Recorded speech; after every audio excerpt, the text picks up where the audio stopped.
राधे राधे दोस्तों। दुर्गा सप्तशती 7वां अध्याय।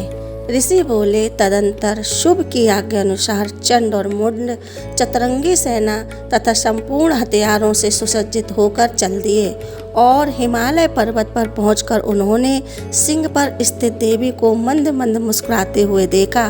तब वे असुर धनुष और तलवार लेकर देवी की तरफ उसे पकड़ने को बढ़े। तब उन शत्रुओं को इस प्रकार देख अंबिका ने क्रोध किया तो भगवती का मुंह श्याम रंग का हो गया।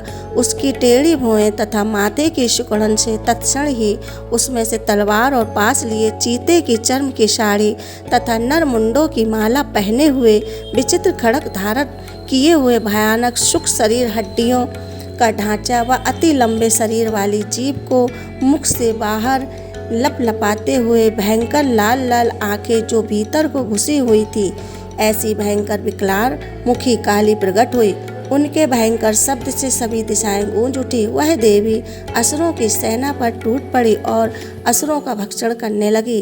पार्श्व रक्षक अंकुशधारी महावत योद्धा और घंटा सहित हाथियों को हाथ से पकड़ पकड़ कर मुंह में डाल लेती थी। इसी प्रकार घोड़े, रथ तथा युद्ध करने वाले सारथी समेत योद्धाओं को पकड़ पकड़ कर मुख में डालकर दांतों से चबा रही थी। किसी के केसों को पकड़कर, किसी की गर्दन दबाकर, किसी को पांव से कुचलकर, किसी को छाती से धक्का देकर मार दिया था। उन दैत्यों के द्वारा फेंके गए अस्त्र और महाअस्त्रों को अपने मुख से पकड़ दांतों से चबाकर चूर्ण कर डालती थी। इस प्रकार दुष्ट आत्मा बड़े शरीर वाली असुरों की समस्त सेना में कितनों को तलवार, कितनों को खंडवांग से मारा।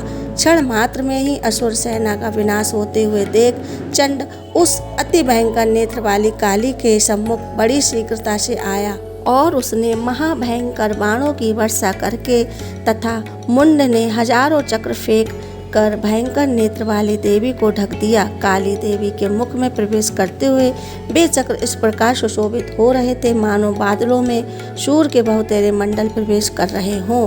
तदंतर अत्यधिक क्रोधपूर्ण हो भयंकर गर्जना करते हुए काली देवी ने विकट अट्टहास किया। उस समय मुख में दांतों की प्रभा से वे अति उज्ज्वल दिखाई पड़ती थी।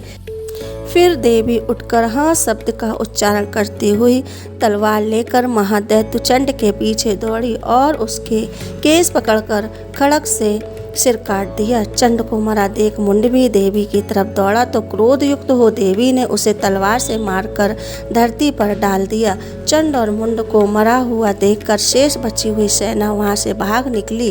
तत्पश्चात चंड और मुंड के सिर को लेकर काली देवी चंडका देवी के समीप गई और विकट अट्टहास करके बोली, महापशु असुर, चंड मुंड को संग्राम में मैंने मार दिया। अब आप इस युद्ध यज्ञ में शुभ और निशुभ को स्वयं मानना। ऋषि बोले, चंड और मुंड दोनों के सिरों को लाते हुए देख काली देवी से कल्याणकारी देवी मधुर शब्दों में बोली, हे देवी, तुम चंड और मुंड दोनों महाअसुरों को मारकर मेरे समीप ले आई हो।